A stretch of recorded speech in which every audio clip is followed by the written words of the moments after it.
Un saludo, queridos docentes, maestros, profesores de secundaria básica. Bienvenidos a un nuevo encuentro a seguir transformando la enseñanza de la historia patria.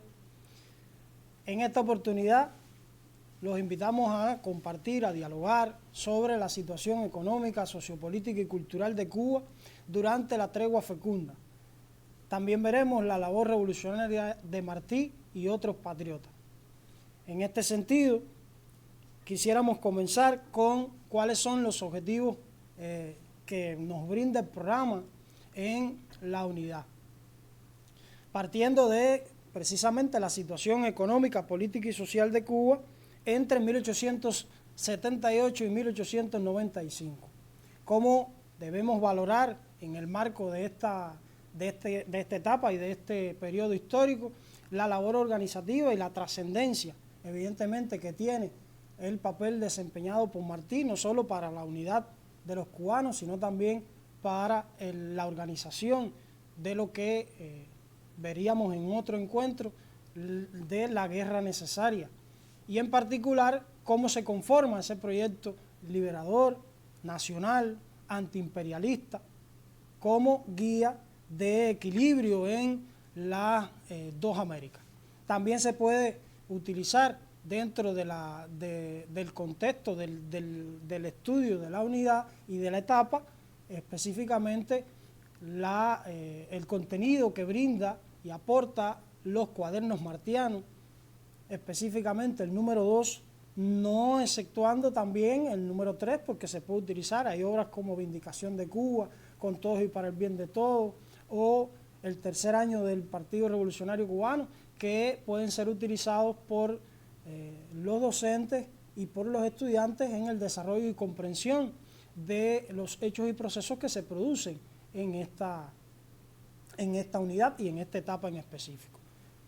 Recordamos también cuáles son las ideas básicas que van a guiar el curso de todo el análisis metodológico que hagamos en cada uno de los subsistemas para esta etapa, a partir de cuáles son las transformaciones en el orden económico, social, político, cultural de una sociedad netamente esclavista, pero que va a tener un bien para la sociedad, en este caso marcado por la abolición de la esclavitud en 1886. Y de igual manera, cómo se denomina por nuestro propio apóstol una etapa matizada por reposo turbulento o tregua fecunda, también denominada así, por los intentos no menos fallidos de conquistar nuevamente la independencia y la soberanía nacional. Para continuar, los invitamos a ver la sección cuestión de enfoque. Por ejemplo, ¿qué significaba para Fidel la historia?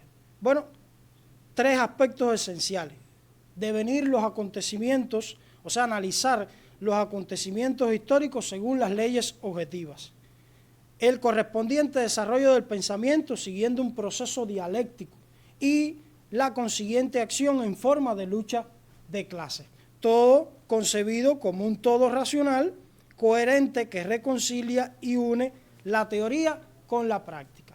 Este aspecto también es necesario entender cómo se desarrolla el aprendizaje, particularmente en la asignatura Historia, cómo existen determinados niveles de desempeño cognitivo en nuestra asignatura. Un primer nivel o básico, cuando el estudiante reconoce rasgos esenciales de conceptos, identifica y caracteriza hechos, procesos, así como elementos de su propia cultura. Transitando a un segundo nivel, es decir, hay una apropiación de contenido por parte de nuestros estudiantes, habilidades y valores, y comienza a aplicar esos conceptos a nuevas situaciones, establece relaciones causales y conceptuales, reflexiona a un mayor nivel de abstracción y vincula el pensamiento fáctico con el lógico, coincidiendo con la búsqueda de la sistematización del conocimiento histórico en secundaria básica. Y ya, al llegar a un tercer nivel, va completando estos niveles de desempeño o el desempeño suyo en el aprendizaje de la historia, a partir de que puede producir nuevos textos vinculados a la búsqueda de regularidades en los procesos, fenómenos históricos, y donde puede explicar, argumentar, demostrar y valorar desde una posición crítica, asumiendo un criterio marxismo. Interesante, ¿verdad? Interesante esta sección. Bueno, en este caso presentamos cómo puede quedar representado este periodo histórico en digamos, el pensamiento. Fíjense que esto es una decisión psicológica, epistémica, que puede utilizar el maestro para conducir el proceso de enseñanza-aprendizaje en el aula. Así, la imagen sugiere determinar núcleos teóricos como el de tregua fecunda o reposo turbulento. ¿Qué sucede dentro de este periodo histórico? ¿Cuáles son esos núcleos teóricos? Dígase, primeramente, las transformaciones económicas, políticas y socioculturales, la vigencia del ideal independentista a partir de esos propios intentos que se producen, y bueno, cómo la labor revolucionaria de Martí aglutina todo el pensamiento existente en Cuba y la acción de los cubanos para enfrentar y preparar un nuevo proceso, un proceso considerado como un proceso a solucionar rápidamente. Es decir, Martí va a desarrollar toda una ardua labor por los países de América, incluso en el propio Estados Unidos, dado que allí vivió por aproximadamente 16 años y pudo también analizar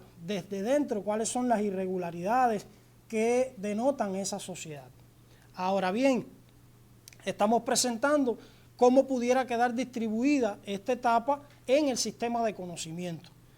Así lo concebimos en 3 epígrafes, que si bien están estipulados en el programa de la asignatura, proponemos determinadas temáticas que pueden estarse desarrollando en determinadas horas clases también. ¿Qué es una camisa de fuerza? Para nada.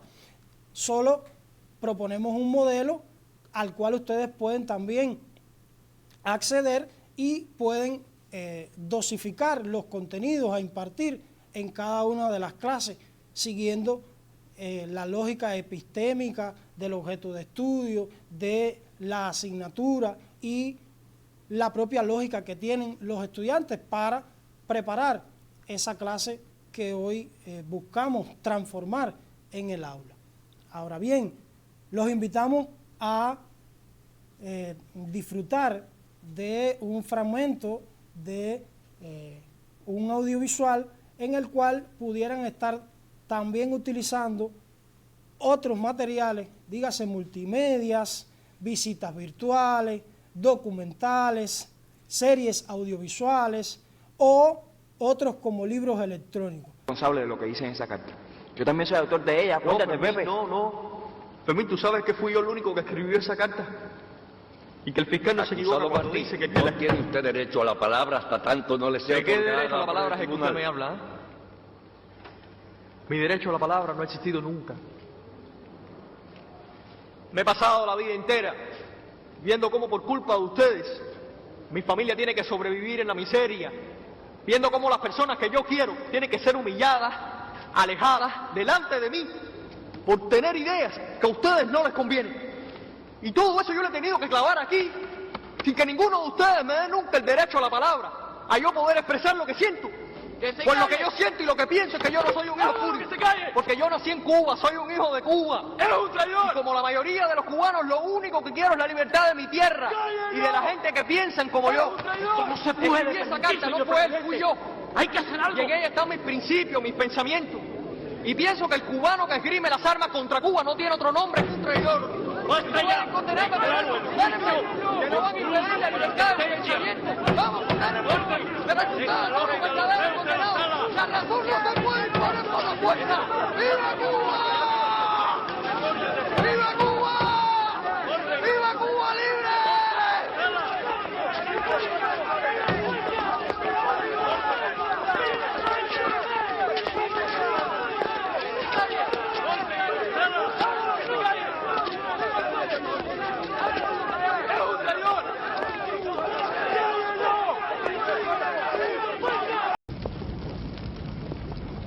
mi mamá y mis hermanas. Bien. La chata embarazada. Tu madre escribió una carta al capitán general para que interceda.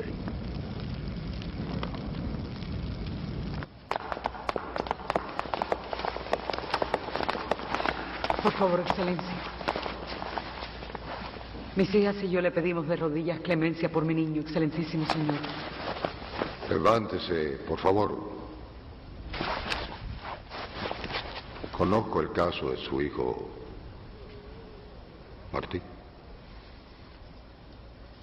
Pero no creo que pueda hacer mucho, señora. Fue un consejo de guerra y las sentencias son irrevocables. De todas formas, atendiendo a su corta edad, quizás... Severino, vamos a informarnos sobre esa posibilidad. ¿Bien? Pero no está en mi jurisdicción, señora. Lo siento mucho, pero no puedo prometerle nada. Es un niño, señor. Tenga piedad de él. Tu mamá te hizo estas almohadillas. Déjame ponértela.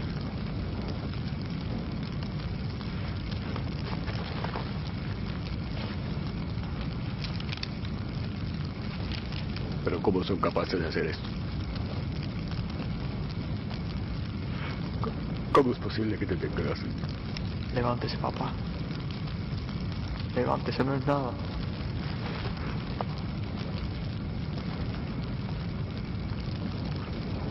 ¡Arriba, vamos! ¡Se acabó la visita!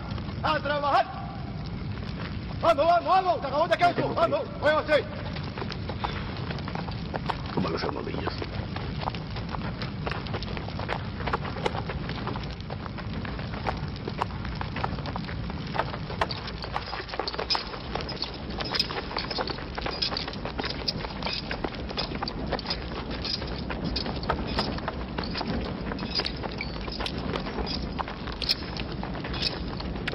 Pero fíjense, en este caso es importante utilizar también bibliografías que, o como decimos nosotros, desempolvar bibliografías que tenemos en nuestras bibliotecas escolares, en archivos o bibliotecas comunitarias, que también al cual tienen acceso nuestros estudiantes, y bueno, nosotros como docentes también tenemos acceso y pudiéramos también atraerlo a nuestra clase. En este caso, bibliografías como el libro Textos para la Historia de Cuba de Horacio Díaz Pendaz, y que aparecen dentro de él una compilación de estos documentos expresados por Martí para la preparación, para la organización, dígase discursos que dio ante la sociedad de tabacaleros de Tampa, de Cayo Hueso, que son conocidos por nosotros como los discursos conmemorativos a la fecha 10 de octubre de 1868, y que fueron alrededor de 7 discursos que se pronunciaron en ciudades como Tampa, Cayo Hueso, Nueva York y otras ciudades que evidencian cuál fue ese desarrollo, esa labor que enfatizó Martí para el logro de la unidad y el rescate de la identidad nacional en aquella época. De igual manera, nosotros coincidimos en que pueden utilizarse actividades que están en los libros de texto, fundamentalmente para este periodo, cómo ocurrieron esas transformaciones durante estos aproximadamente 7 años que se declara como periodo histórico, a partir de que puedan argumentar determinadas afirmaciones, seleccionar qué es lo que más le consideran importante o esencial y fundamentarlo. Cómo se pueden también desarrollar actividades complementarias que pudieran estar dinamizando el proceso de enseñanza-aprendizaje en la asignatura. Así también se pueden formular actividades que conduzcan a la empatía, la resignificación y la autopercepción. Y una particularmente es cómo puede fortalecerse la comunicación imaginal, cómo puede abstraerse ese estudiante o cómo logramos que ese estudiante pueda abstraerse hacia la realidad de aquella época y pueda, desde una perspectiva del presente, utilizar varias bibliografías, varias, digamos, actividades que pudieran estarse reformulando por cada uno de los maestros en las instituciones educativas. Y no puede faltar llegar a conclusiones.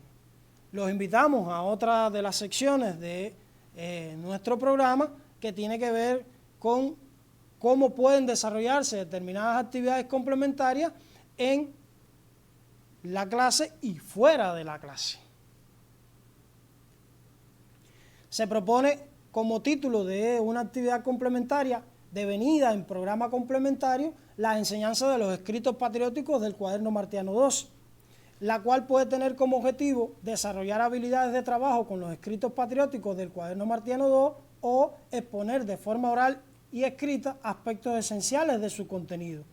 Proponemos que se estén coordinando este programa complementario docentes de la propia asignatura Historia, la bibliotecaria, el docente de Español y Literatura y el de Geografía de Cuba.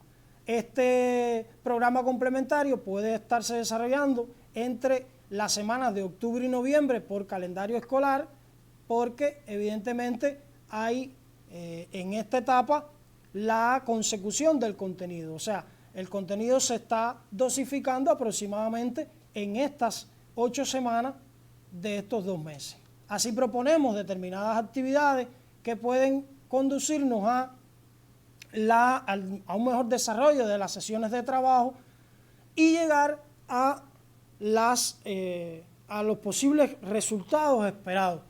¿Cuáles son esos resultados esperados? Bueno, ¿cómo puede analizarse el contenido de otra bibliografía, en especial la básica, es decir, en el libro de texto? Y ponemos un interesante ejemplo. Puede estarse utilizando el ¿sabías qué? Del libro de texto de la página 152, que dice, bueno, los autonomistas y constitucionalistas buscaban con su política de olvido del pasado o de lo pasado presentar una revolución fracasada y aplastar cada luz de esperanza que alberga el ideal independentista. Por fortuna, contamos con una aplastante labor periodística y literaria de nuestro José Martí, que derribó cada herejía con ejemplos magnánimos de una gran veracidad. Dan prueba de ello Céspedes y Agramonte, el general Gómez, Conversación con un hombre de la guerra o Antonio Maceo. Estos escritos patrióticos, si bien son utilizados en nuestras clases, creo que pueden ser un poco más explotados a la hora de ser utilizados en nuestras clases, porque influyen en la labor educativa que pudiera estar desarrollando no solo el maestro de historia, sino también el maestro de cualquier asignatura en cada una de nuestras instituciones educativas. En esta oportunidad presentamos como objetivo evaluar cuál pudiera ser la importancia de la labor desarrollada por Martí en la etapa de tregua fecunda o reposo turbulento, sobre todo para la organización de esa guerra necesaria en 1895, que va a irruptar el 24 de febrero. Así, asumimos que pudieran estarse desarrollando tareas extraclase como valorar la importancia histórica del Partido Revolucionario Cubano desde la perspectiva primero del colonialismo español, los partidos Unión Constitucional y Liberal Autonomista que surgen en esta etapa en Cuba y bueno, el pueblo cubano. Si bien aquí tenemos algo interesante y tiene que ver que a partir de este entonces, o sea, cómo nosotros vamos enriqueciendo, es decir, el pueblo.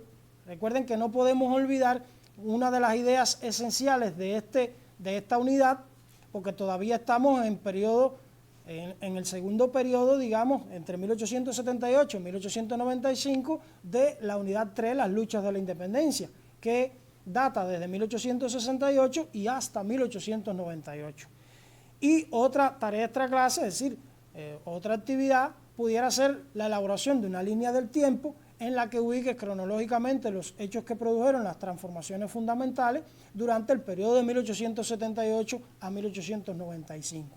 Y bueno, cuáles verdaderamente representan el ideal independentista cubano. Para el caso de la evaluación parcial, podemos estar utilizando enfoques como los siguientes, dígase, identificar los hechos que pertenecen a la labor revolucionaria de José Martí, de manera que el estudiante pueda estarnos aportando cuáles son los elementos fundamentales que corresponden a esa labor revolucionaria desarrollada por José Martí. Se le da un grupo de elementos que puedan estar identificando, es decir, marcando con una X o con cualquier otra simbología que determinemos a lo interno en la institución, o a la hora de nosotros planificar el sistema de clases y de evaluación.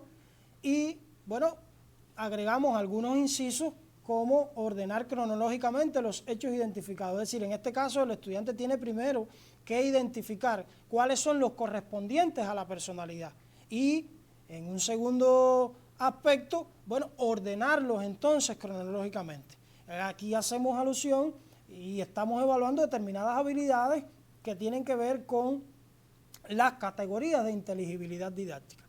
Un segundo inciso, ¿qué relación guardan a tu juicio los hechos del inciso A y B? En este caso, redactor de la Constitución de Guaymaro y fundador del Partido Revolucionario Cubano.